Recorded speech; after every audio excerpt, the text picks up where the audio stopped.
Terpuji nama Tuhan. Selamat kita bertemu kembali di dalam renungan kita pada hari ini.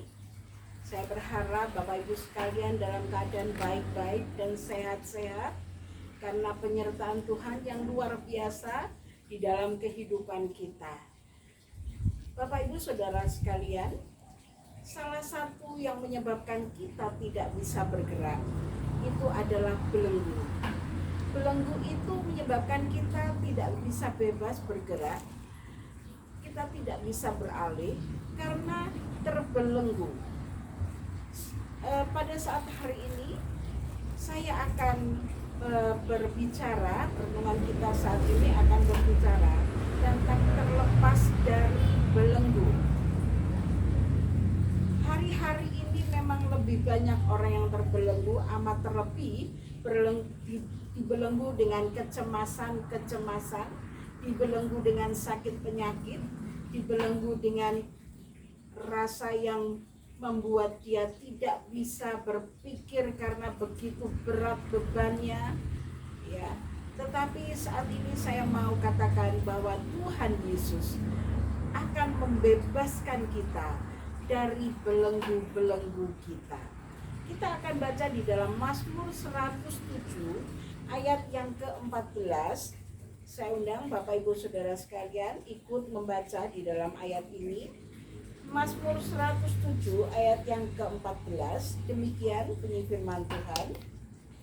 Di bawahnya mereka keluar dari dalam gelap dan kelam, dan diputuskannya belenggu-belenggu mereka. Sekali lagi, di bawahnya mereka keluar dari dalam gelap dan kelam, dan diputuskannya belenggu-belenggu mereka. Berarti saat ini ada banyak orang yang terbelenggu. Mereka tidak bisa bergerak, mereka tidak bisa beralih, mereka tidak bisa berbuat apa-apa sebab mereka terbelenggu. Ya. Terbelenggu itu sesuatu keadaan yang tidak bebas.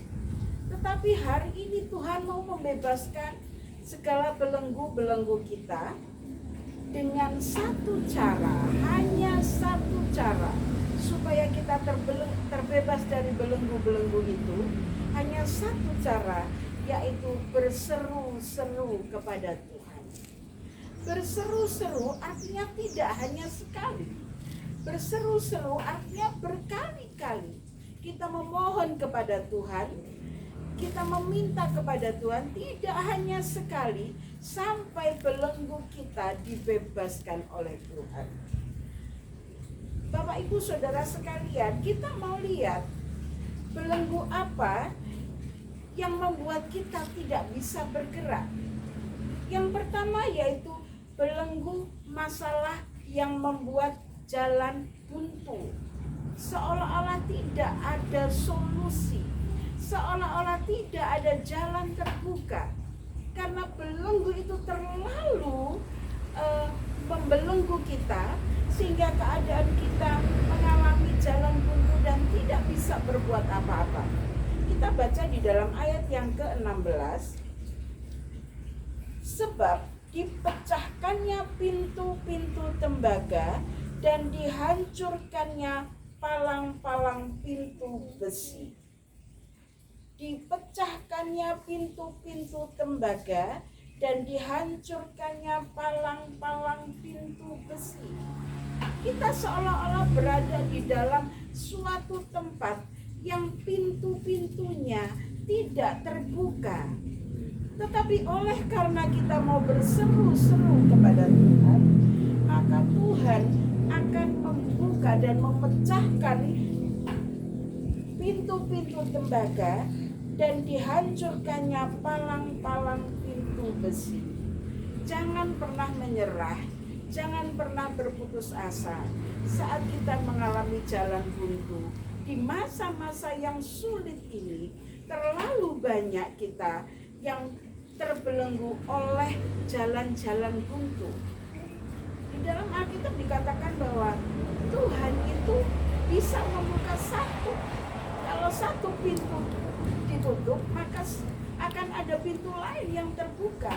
Karena itu dikatakan bahwa dia akan memecahkan palang-palang besi, memecahkan pintu-pintu tembaga, dan memutuskan palang-palang besi. Ya. Bapak Ibu Saudara sekalian, jangan putus asa. Dan yang kedua, belenggu-belenggu apa yang membuat kita tidak bisa bergerak? Yang kedua adalah belenggu penyakit. Nah, Bapak Ibu Saudara sekalian, saat ini begitu marak pandemi dari COVID-19 yang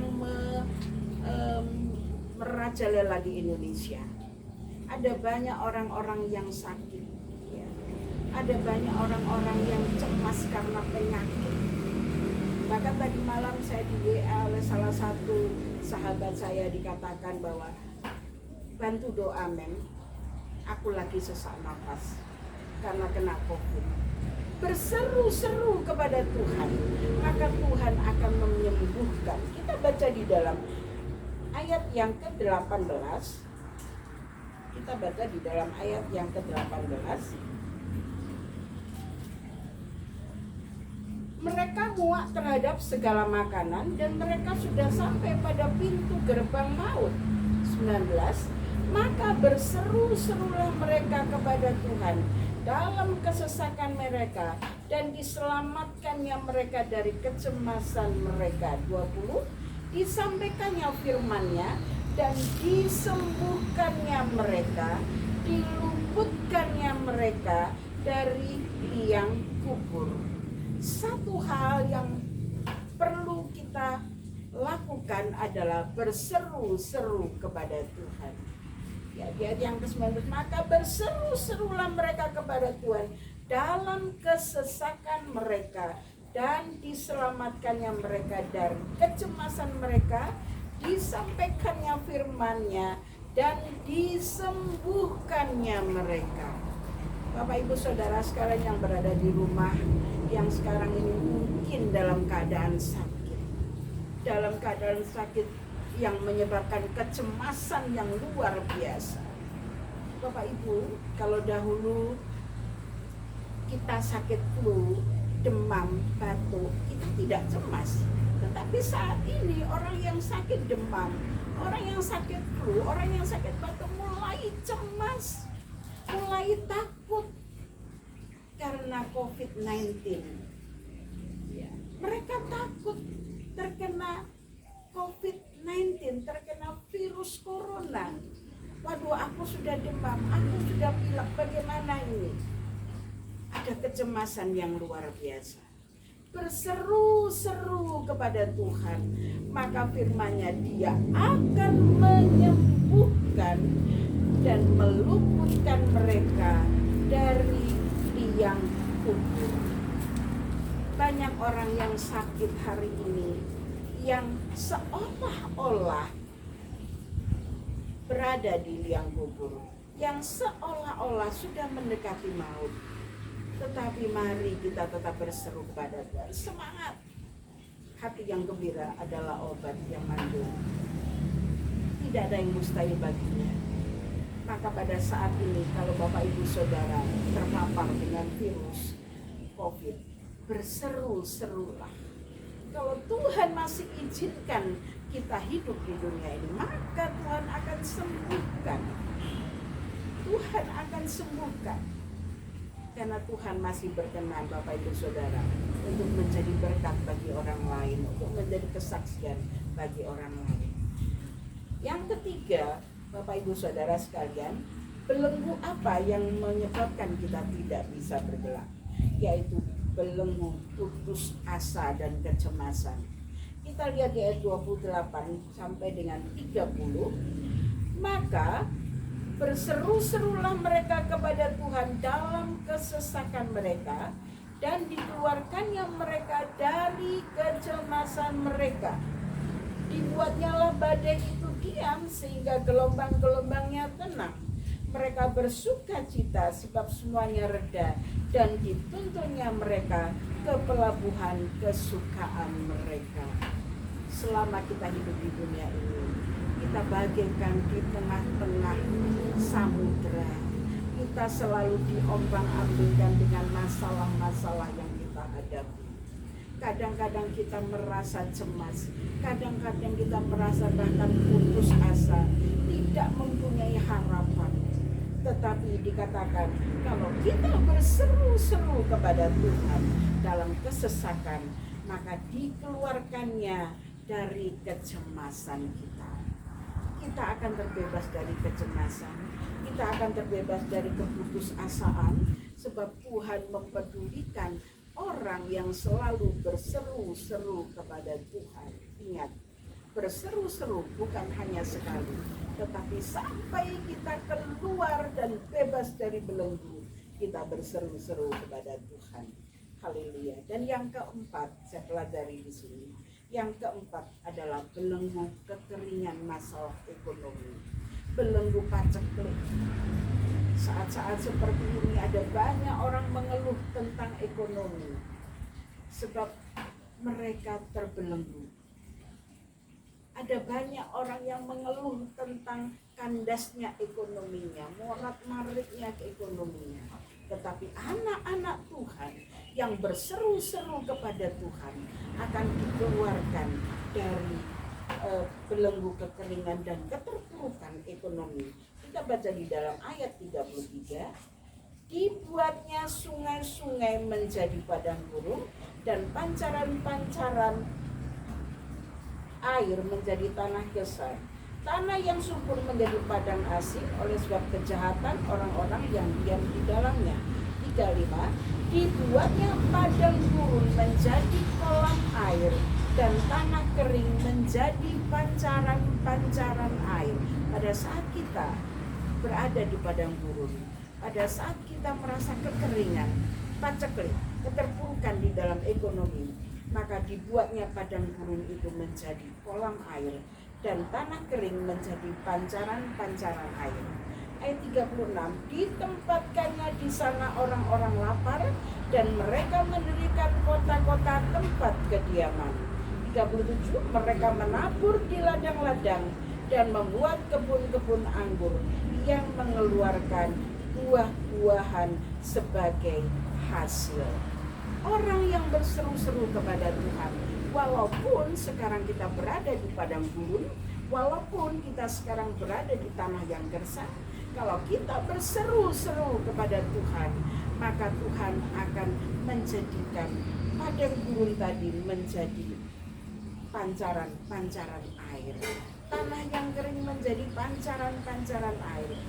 Yang ditanam mengeluarkan buah-buahan sebagai hasil.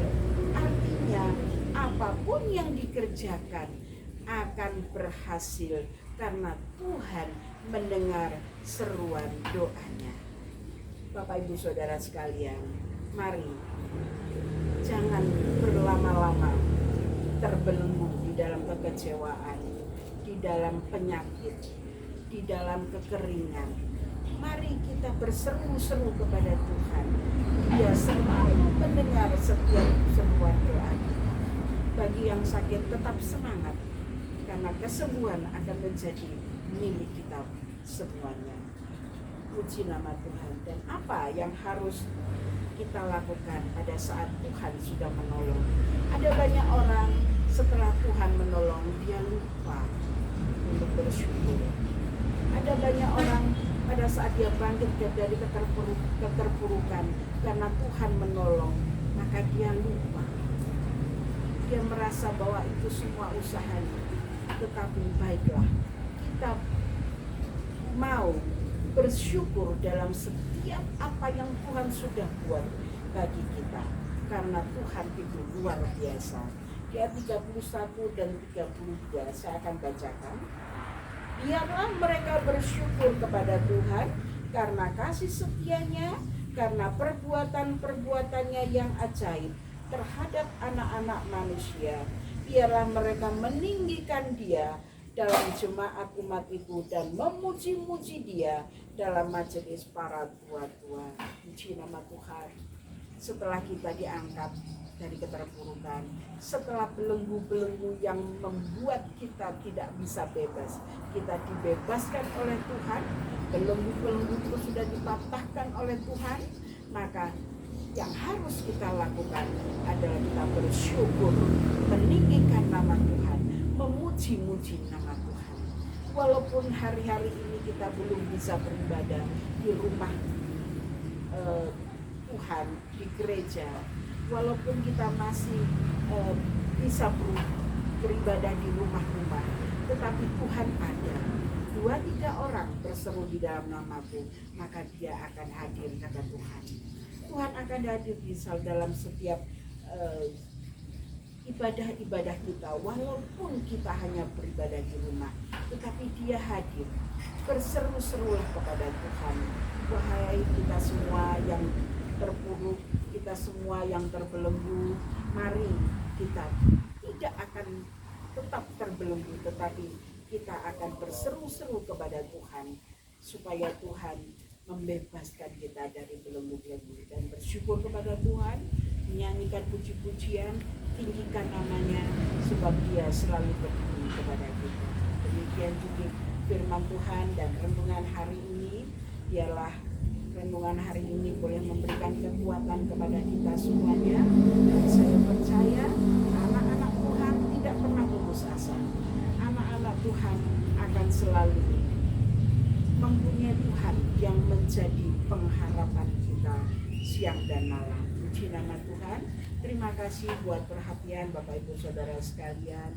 Saya tetap berdoa untuk Bapak Ibu Saudara sekalian di tengah-tengah pandemi yang semakin marak ini, yang sangat membuat kita khawatir. Mari kita berserah kepada Tuhan, serahkan semuanya kepada Tuhan. Tuhan akan bertindak, Tuhan akan bekerja, dan kita percaya sekali saat Indonesia akan dipulihkan. Puji nama Tuhan.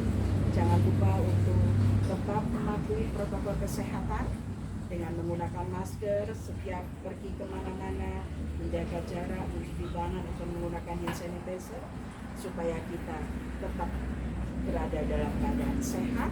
Itu usaha kita sebagai manusia, namun kita tetap berserah kepada Tuhan. Jangan lupa libatkan Tuhan dalam segala perkara. Puji nama Tuhan. Tuhan memberkati kita semuanya. Haleluya.